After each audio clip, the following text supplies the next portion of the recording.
2026 കേരള നിയമസഭാ തെരഞ്ഞെടുപ്പ് വളരെ വലിയ തോതിൽ അട്ടിമറികൾ ഏറ്റവും കൂടുതൽ സംഭവിക്കാൻ ഇടയുള്ള ഒരു തെരഞ്ഞെടുപ്പാണ് വരാൻ പോകുന്നത്. കേരളത്തെ സംബന്ധിച്ചിടത്തോളം ഭരണം അട്ടിമറിക്കപ്പെടുമോ? പുതിയ പാർട്ടി ഭരണത്തിൽ വരുമോ? മൂന്നാം മുന്നണി ശക്തിപ്പെടുന്ന തരത്തിലോട്ട് കാര്യങ്ങൾ കേരളത്തിൽ മാറുമോ എന്നുള്ള നിരവധി ചോദ്യങ്ങൾ നിലനിൽക്കുന്ന ഒരു തെരഞ്ഞെടുപ്പാണ് ഈ വരാൻ പോകുന്ന തെരഞ്ഞെടുപ്പ് എന്ന് പറയുന്നത്. ഇനിയിപ്പോൾ കുറച്ച് ദിവസങ്ങൾ എന്ന് തന്നെ പറയാം മാത്രമേ ബാക്കിയുള്ളൂ തെരഞ്ഞെടുപ്പ് വരാനായിട്ട്. സോ കാത്തിരിക്കേണ്ടത് അനിവാര്യം തന്നെയാണ് എന്ത് തരം മാറ്റങ്ങൾ സംഭവിക്കുമെന്നുള്ളത് അറിയാനായി. അതോടൊപ്പം തന്നെ ഏറ്റവും ലേറ്റസ്റ്റായിട്ട് ഇപ്പോൾ ദേശീയ സർവേ റിസൾട്ടുകൾ, അതോടൊപ്പം തന്നെ രാഷ്ട്രീയ നിരീക്ഷണങ്ങളൊക്കെ തന്നെ പുറത്തു വരുന്ന സാഹചര്യത്തിൽ വളരെ വലിയ തോതിൽ തന്നെ ഏറ്റവും വലിയ ത്രികോണ പോരാട്ടങ്ങൾ നടക്കുന്ന സ്ഥലങ്ങളിൽ എന്ത് സംഭവിക്കുമെന്നറിയാനായുള്ള ഒരു കാത്തിരിപ്പ് ജനങ്ങൾക്കിടയിലുണ്ട് എന്നുള്ളതും വ്യക്തമാണ്. അതിൽ ഏറ്റവും എടുത്തു പറയാനുള്ള ഒരു സ്ഥലമെന്ന് പറയുന്നത് തൃശ്ശൂരാണ്. കേരളത്തിലെ 140 നിയമസഭാ മണ്ഡലങ്ങളിൽ ഏറ്റവും ഇമ്പോർട്ടൻ്റ് ആയിട്ടുള്ള ഒരു സ്ഥലമാണ് തൃശ്ശൂർ എന്ന് പറയുന്നത്. തൃശ്ശൂർ മണ്ഡലം, തൃശ്ശൂർ നിയമസഭാ മണ്ഡലത്തിൽ എന്ത് അട്ടിമറിയാണ് ഈ വരാൻ പോകുന്ന നിയമസഭാ തെരഞ്ഞെടുപ്പിൽ സംഭവിക്കാൻ പോകുന്നത്? നമുക്കറിയാം, തൃശ്ശൂർ നിലവിൽ BJPക്കും ഏറെ സ്വാധീനമുള്ള ഒരു സ്ഥലമായി മാറിക്കഴിഞ്ഞിരിക്കുന്ന ഒരു സ്ഥലമാണ് തൃശ്ശൂർ എന്ന് പറയുന്നത്. തൃശ്ശൂരിൽ BJPക്ക് ഒരു MP ഉണ്ടായിരിക്കുന്നു. വലിയ തോതിലുള്ള ഒരു ഭൂരിപക്ഷത്തിൽ കഴിഞ്ഞ 2024 പാർലമെൻറ്റ് തെരഞ്ഞെടുപ്പിൽ സുരേഷ് ഗോപി അവിടെ വിജയിച്ച് കയറിയിരിക്കുന്ന ഒരു സ്ഥലമാണ് തൃശ്ശൂർ. തീർച്ചയായിട്ടും വളരെ വലിയ തോതിൽ തന്നെയുള്ള ഒരു രാഷ്ട്രീയ ചാഞ്ചാട്ടം വളരെ വലിയ തോതിൽ കണ്ട ഒരു സ്ഥലമാണ് തൃശ്ശൂർ എന്ന് പറയുന്ന സ്ഥലം. ആ തൃശ്ശൂർ ഇത്തവണ എന്താണ് സംഭവിക്കാൻ പോകുന്നത്? കഴിഞ്ഞ തദ്ദേശ തെരഞ്ഞെടുപ്പിൽ UDF ഭരണം പിടിച്ചെടുക്കുന്ന തരത്തിൽ, അതായത് കോർപ്പറേഷൻ ഭരണം പിടിച്ചെടുക്കുന്ന തരത്തിലോട്ട് കാര്യങ്ങൾ മാറിയൊരു സ്ഥലമാണ് തൃശ്ശൂർ എന്ന് പറയുന്നത്. ഇടതുപക്ഷത്തെ സംബന്ധിച്ചിടത്തോളം 2024 പാർലമെൻറ്റ് തെരഞ്ഞെടുപ്പിലും തദ്ദേശ തെരഞ്ഞെടുപ്പിലും വളരെ വലിയ തോതിലുള്ള തിരിച്ചടി സംഭവിച്ച ഒരു സ്ഥലമാണ് തൃശ്ശൂർ എന്ന് പറയുന്നത്. ആ തൃശ്ശൂർ എന്ത് തരം അട്ടിമറിയും സംഭവിക്കാനായിട്ട് സാധ്യതയുണ്ട് എന്ന് തന്നെയാണ് മനസ്സിലാക്കാൻ സാധിക്കുന്നതെന്ന് പറയുന്നത്. അതോടൊപ്പം തന്നെ വന്ന സർവേ റിസൾട്ടുകൾ വെച്ച് നോക്കുമ്പോഴത്തേക്കും തൃശ്ശൂർ വലിയ തോതിലുള്ള അട്ടിമറി സംഭവിക്കാനായിട്ട് ഏറ്റവും കൂടുതൽ സാധ്യതയുള്ള ഒരു സ്ഥലമായിട്ട് കാണപ്പെടുന്നുമുണ്ട്. അതുകൊണ്ട് തന്നെയും നമുക്ക് കണക്കുകൾ നോക്കേണ്ടത് വളരെയധികം അനിവാര്യമായിട്ടുള്ളൊരു കാര്യം തന്നെയാണ്. അതിൽ ഏറ്റവും എടുത്തു പറയേണ്ട ഒരു കാര്യമെന്ന് പറയുന്നത്, നമുക്ക് മുൻകാലങ്ങളിൽ തൃശ്ശൂരിൽ എന്താണ് സംഭവിച്ചിട്ടുള്ളത്, അല്ലെങ്കിൽ തൃശ്ശൂരിൽ ആരുടെ ഒരു ചായ്വാണ് തൃശ്ശൂരിനുള്ളത് എന്നുള്ള ഒരു കണക്ക് നോക്കേണ്ടത് അനിവാര്യം തന്നെയാണ്. നമുക്ക് 2011 തൊട്ടുള്ള കണക്ക് തന്നെ നോക്കാം. അതിൽ 2011 INC കോൺഗ്രസ് തന്നെയായിരുന്നു അവിടെ വിജയിച്ച് കയറിയത്. കോൺഗ്രസ് 59,991 വോട്ടുകൾ നേടിയിട്ടുണ്ടായിരുന്നു. അതായത് രാമകൃഷ്ണനാണ് അവിടെ നിന്നത്. 59,991 വോട്ടുകൾ നേടി 53%-ലധികം വോട്ടുകൾ നേടിയിട്ടുണ്ടായിരുന്നു. അതോടൊപ്പം തന്നെ CPI ബാലചന്ദ്രനാണ് ഇവിടെ നിന്നത്. 43,822 വോട്ടുകൾ നേടി 38%-ലധികം വോട്ടുകൾ. BJP രവികുമാറാണ് നിന്നത്. 6,697 വോട്ടുകളാണ് 2011 BJP തൃശ്ശൂർ നിയമസഭാ മണ്ഡലത്തിൽ നേടിയത്. 5%-ലധികം വോട്ടുകളായിരുന്നു അന്ന് അവിടെ കോൺഗ്രസ് MLA ആയിരുന്നു വന്നത് 2011. അത് കഴിഞ്ഞ് 2016 വരുമ്പോഴത്തേക്കും അവിടെ ഒരു മാറ്റം സംഭവിച്ചു, അട്ടിമറി സംഭവിച്ചു. അതായത് CPI അവിടെ വിജയിക്കുകയുണ്ടായി. VS സുനിൽകുമാറാണ് അവിടെ വിജയിച്ച് കയറിയതെന്ന് പറയുന്നത്. അവിടെ 53,664 വോട്ടുകൾ അന്ന് ഇടതുപക്ഷം നേടി 42%-ലധികം വോട്ടുകളായിരുന്നു നേടിയത്. അവിടെ INC കോൺഗ്രസിൽ അന്ന് നിന്നത് പത്മജ വേണുഗോപാലാണ്. പത്മജ വേണുഗോപാൽ നേടിയത് 46,677 വോട്ടുകളായിരുന്നു. 37% അടുപ്പിച്ച് വോട്ടുകൾ നേടിയിട്ടുണ്ടായിരുന്നു. അന്ന് അവിടെ BJP സ്ഥാനാർത്ഥിയായിട്ട് നിന്നത് ഗോപാലകൃഷ്ണനായിരുന്നു. 25,000 അടുപ്പിച്ച് വോട്ടുകൾ അദ്ദേഹം അവിടെ നേടിയിട്ടുണ്ടായിരുന്നു. ഏകദേശം 20% അടുപ്പിച്ച് വോട്ടുകൾ അദ്ദേഹം അവിടെ നേടിയിട്ടുണ്ടായിരുന്നു. 2016 കണക്കാണ് പറയുന്നത്. അന്ന് അവിടെ ഇടതുപക്ഷം MLA ഉണ്ടാകുന്ന തരത്തിലോട്ട് കാര്യങ്ങൾ മാറി. ഇനി ഇത് 2021 വരുമ്പോഴത്തേക്കും അവിടെ വീണ്ടും CPI ഇടതുപക്ഷം വിജയിക്കുകയായിരുന്നു. പക്ഷേ അവിടെ MLA ആയിരുന്ന വ്യക്തിയല്ല വീണ്ടും അവിടെ നിന്നത്. ബാലചന്ദ്രനായിരുന്നു അവിടെ ഇടതുപക്ഷ സ്ഥാനാർത്ഥിയായിട്ട് വന്നതെന്ന് പറയുന്നത്. 44,263 വോട്ടുകളായിരുന്നു അദ്ദേഹം അവിടെ സ്വന്തമാക്കി വിജയിച്ചത്. 34%-ലധികം വോട്ടുകൾ. എന്നാൽ അവിടെ INC കോൺഗ്രസ് പത്മജ വേണുഗോപാലായിരുന്നു. 43,317 വോട്ടുകൾ നേടിയിട്ടുണ്ടായിരുന്നു. 33%-ലധികം വോട്ടുകളായിരുന്നു നേടിയത്. എന്നാൽ അവിടെ BJPയുടെ വലിയൊരു കുതിപ്പാണ് കണ്ടതെന്ന് പറയുന്നത്. അതായത് സുരേഷ് ഗോപി ആയിരുന്നു അവിടെ നിന്നത്.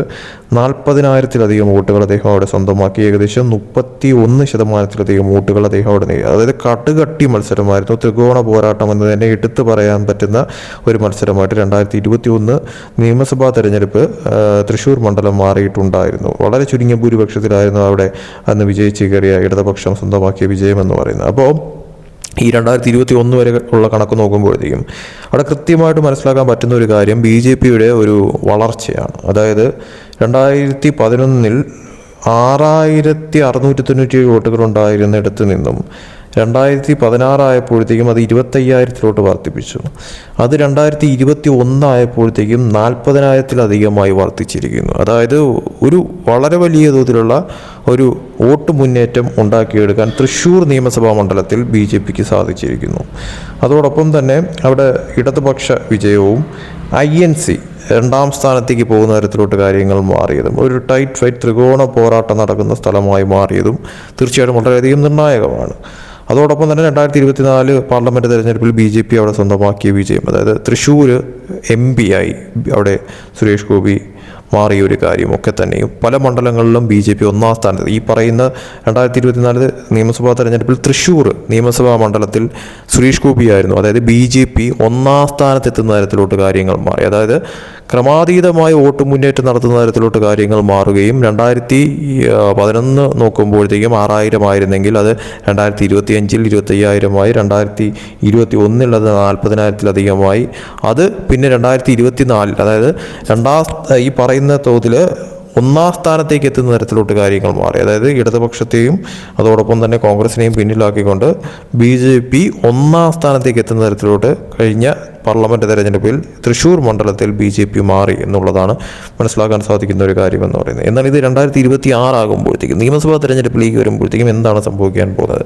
സ്ഥാനാർത്ഥി നിർണയം ഒഫീഷ്യലായിട്ട് അനൗൺസ് ചെയ്തിട്ടില്ലെങ്കിൽ പോലും തീർച്ചയായിട്ടും അവിടെ വളരെ വലിയ തോതിലുള്ള ചർച്ചകൾ നടക്കുന്നുണ്ട്. അതായത് പ്രതീക്ഷിക്കാത്ത ഈ പറയുന്ന തോതിൽ വളരെ വലിയ തോതിൽ ജനങ്ങൾക്കിടയിൽ സ്വാധീനം ചെലുത്താൻ സാധിക്കുന്ന സ്ഥാനാർത്ഥികളെ തന്നെയായിരിക്കും 3 പാർട്ടികൾ അവിടെ നിർത്തുക എന്നുള്ളത് യാഥാർത്ഥ്യം തന്നെയാണ്. അതിൽ BJPയിൽ ഒരുപാട് പേരുകൾ കേൾക്കുന്നുണ്ട്. പത്മജ വേണുഗോപാലിൻ്റെ പേര് ഉൾപ്പെടെ BJPയിൽ കേൾക്കുന്നുണ്ട്. കോൺഗ്രസിലായാൽ തന്നെയും പ്രധാനപ്പെട്ട ചില സ്ഥാനാർത്ഥികളുടെ പേര് കേൾക്കുന്നുണ്ട്. ഇടതുപക്ഷമായാൽ തന്നെയും ആ സീറ്റ് നഷ്ടപ്പെടാതിരിക്കാൻ വേണ്ടിയിട്ടുള്ള ഒരു പോരാട്ടം തന്നെയായിരിക്കും അവിടെ നടത്താൻ പോകുന്നത്. അതുകൊണ്ട് തന്നെയും സ്ഥാനാർത്ഥി നിർണയം വളരെയധികം ഇമ്പോർട്ടൻ്റ് ആയിട്ട് വിജയപരാജയങ്ങൾ നിർണ്ണയിക്കുന്ന ഒരു സ്ഥലമായിട്ട് തൃശ്ശൂർ മാറുമെന്ന കാര്യത്തിൽ യാതൊരു സംശയവുമില്ല. നിലവിലത്തെ സാഹചര്യത്തിൽ ഈ വിജയപരാജയങ്ങൾ നോക്കുമ്പോഴത്തേക്കും അവിടെ ഒരു ത്രികോണ പോരാട്ടം നടക്കാൻ തന്നെയാണ് ഏറ്റവും കൂടുതൽ സാധ്യത കാണുന്നത്. അതായത് ഒരു ടൈറ്റ് ഫൈറ്റിലേക്ക് കാര്യങ്ങൾ മാറും. LDF UDF BJP തമ്മിൽ ഒരു ടൈറ്റ് ഫൈറ്റിലേക്ക് കാര്യങ്ങൾ മാറും എന്നുള്ളത് യാഥാർത്ഥ്യമാണ്. വിജയിക്കുന്നത് ആരായാലും ഭൂരിപക്ഷം നന്നേ കുറവായിരിക്കുമെന്ന കാര്യത്തിന് സംശയമില്ല. പക്ഷെ ഒരു കാര്യം വ്യക്തമാണ്, നിലവിലത്തെ സാഹചര്യത്തിൽ LDFൻ്റേത് സീറ്റ് നഷ്ടപ്പെടാനായിട്ടുള്ള സാധ്യത കാണുന്നുണ്ട്. അതായത് LDFന് വോട്ട് കുറയാനായിട്ടുള്ള സാധ്യതയാണ് നിലവിലത്തെ സാഹചര്യത്തിൽ കാണുന്നതെന്ന് പറയുന്നത്. അതായത് മാക്സിമം വോട്ടുകൾ LDFൻ്റേത് നഷ്ടപ്പെടുന്ന തരത്തിലോട്ട് കാര്യങ്ങൾ മാറും. അതായത് LDFൻ്റേത് കാര്യങ്ങൾ കൈവിട്ടു പോകുന്ന കണക്ക് കാര്യങ്ങൾ മാറുമെന്നാണ് ഈ ഒരു സർവേ റിസൾട്ട് വ്യക്തമാക്കുന്നത്. അതായത് LDF വോട്ടുകൾ കുറയാനും അതേസമയം BJP UDF വോട്ടുകൾ വർദ്ധിക്കാനുമായിട്ടുള്ള സാധ്യത കാണുന്നുണ്ട് നിലവിലത്തെ സാഹചര്യത്തിൽ. അങ്ങനെ സംഭവിച്ചു കഴിഞ്ഞാൽ ഒരു വലിയ തോതിലുള്ള ഒരു അട്ടിമറി നിലവിലത്തെ സാഹചര്യത്തിൽ തൃശ്ശൂർ കാണുന്നു എന്നുള്ളത് വ്യക്തമാണ്. അതായത് പ്രവചനാതീതമായിട്ട് കാര്യങ്ങൾ മാറുമെന്നാണ് മനസ്സിലാക്കുന്നത്. അതായത് വിജയം പരാജയങ്ങൾ പ്രവചനാതീതമായിട്ട് കാര്യങ്ങൾ മാറാനാണ് സാധ്യത കൂടുതലായി കാണുന്നത്. അതായത് ഒരു നേരിയ തോതിലുള്ള ഒരു മുൻതൂക്കം മാത്രമേ നിലവിലത്തെ സാഹചര്യത്തിൽ അവിടെ കൊടുക്കുന്നുള്ളൂ എന്നുള്ളതാണ് വ്യക്തമെന്ന് പറയുന്നത്. അതായത് UDFന് നേരിയ തോതിലുള്ള ഒരു മുൻതൂക്കം കാണുന്നു. അതേസമയം BJP സംബന്ധിച്ചിടത്തോളം ഒരു ടൈറ്റ് ഫൈറ്റിലേക്ക് തൃശ്ശൂർ കാര്യങ്ങൾ മാറുമെന്ന തരത്തിലോട്ടുള്ള ഒരു സർവേ റിസൾട്ടാണ് പുറത്തു വന്നത്. അതായത് ഒരു അട്ടിമറി സാധ്യത, ഒരു അട്ടിമറി വിജയം നേടാനായിട്ട് BJPക്കും നിലവിൽ തൃശ്ശൂർ സാധ്യത നിലനിൽക്കുന്നു എന്ന തരത്തിലുള്ള ഒരു റിസൾട്ടാണ് ഇപ്പോൾ പുറത്തു വന്നിരിക്കുന്നത്. LDFനെ സംബന്ധിച്ചിടത്തോളം നിലവിലത്തെ സാഹചര്യത്തിൽ പിന്നിലേക്ക് പോകാനാണ് സാധ്യത കൂടുതലെന്നാണ് തൃശ്ശൂർ നിയമസഭാ മണ്ഡലത്തിലെ സർവേ റിസൾട്ട് നോക്കുമ്പോഴത്തേക്ക് മനസ്സിലാവുന്ന ഒരു കാര്യമെന്ന് പറയുന്നത്. അതായത് സ്ഥാനാർത്ഥി നിർണയം ഇനി ഒഫീഷ്യലായിട്ട് അനൗൺസ് ചെയ്യുമ്പോൾ സ്ഥാനാർത്ഥികൾ വരുമ്പോഴത്തേക്കും കാര്യങ്ങൾ മാറി മറിയാനായിട്ടുള്ള സാധ്യതയുണ്ട്. വീണ്ടും വിജയപരാജയങ്ങൾ സർവേ റിസൾട്ട് ഗ്രാഫ് മാറിയും തിരിഞ്ഞും വരാനായിട്ടുള്ള സാധ്യതയുണ്ട്. പക്ഷേ നിലവിലത്തെ സാഹചര്യത്തിൽ തീർച്ചയായിട്ടും അവിടെ ഒരു അട്ടിമറി സാധ്യതയും പ്രവചനാതീതമായിട്ട് കാര്യങ്ങൾ മാറുമെന്ന് തന്നെയാണ് സർവേ റിസൾട്ട് സൂചിപ്പിക്കുന്ന ഒരു കാര്യമെന്ന് പറയുന്നതും. പെർസെൻറ്റേജ് നോക്കുമ്പോഴത്തേക്കും വിജയ ശതമാന കണക്ക് നോക്കുമ്പോഴത്തേക്കും തൃശ്ശൂരിനെ സംബന്ധിച്ചിടത്തോളം നിലവിലത്തെ സാഹചര്യത്തിൽ ഒരു വിന്നിംഗ് പെർസെൻറ്റേജ് നോക്കുമ്പോഴത്തേക്കും UDFനെ സംബന്ധിച്ചിടത്തോളം 55% വിജയസാധ്യത നിലനിൽക്കുന്നതായിട്ട് കാണുന്നത്. എന്നാൽ BJP സംബന്ധിച്ചിടത്തോളം 34%, LDFനെ സംബന്ധിച്ചിടത്തോളം 31%. അതായത് ഒരു ടൈറ്റ് ഫൈറ്റിൽ ഈ കാര്യങ്ങൾ മാറും എന്നുള്ളത് വ്യക്തമാണ്. പ്രവചനാതീതമായിട്ട് കാര്യങ്ങൾ മാറും. എന്തായാലും ഇതൊരു സർവേ റിസൾട്ട് മാത്രമാണ്. ജനങ്ങൾ എന്താണ് വിധി എഴുതുന്നത് എന്നുള്ളത്, അതായത് ഒരു റിയാലിറ്റി എന്താണ് എന്നുള്ളത് തീർച്ചയായിട്ടും കാത്തിരുന്ന് കാണേണ്ടത് അനിവാര്യമായിട്ടൊരു കാര്യം തന്നെയാണ്. എന്തായാലും സർവേ റിസൾട്ട് പോലെയാണെങ്കിൽ ഇടതുപക്ഷത്തെ സംബന്ധിച്ചിടത്തോളം ഒരു തിരിച്ചടി നേരിടുന്ന ഒരു തരത്തിലോട്ട് കാര്യങ്ങൾ മാറാനായിട്ട് സാധ്യതയുണ്ട്. പ്രവചനാതീതമായിട്ട് വിജയം കാര്യങ്ങൾ മാറുന്ന തരത്തിലോട്ട് കാര്യങ്ങൾ എത്തും. UDFിന് നേരിയ തോതിലുള്ള ഒരു മുൻതൂക്കം മാത്രമാണ് കാണുന്നത്. UDF, BJP അതോടൊപ്പം തന്നെ LDF തമ്മിലുള്ള ഒരു ത്രികോണ പോരാട്ടമായിട്ട്, ഒരു ടൈറ്റ് ഫൈറ്റായിട്ട് തൃശ്ശൂർ മണ്ഡലത്തിൽ കാര്യങ്ങൾ മാറാനാണ് ഏറ്റവും കൂടുതൽ സാധ്യത നിലവിലത്തെ സാഹചര്യത്തിൽ കാണുന്നത്.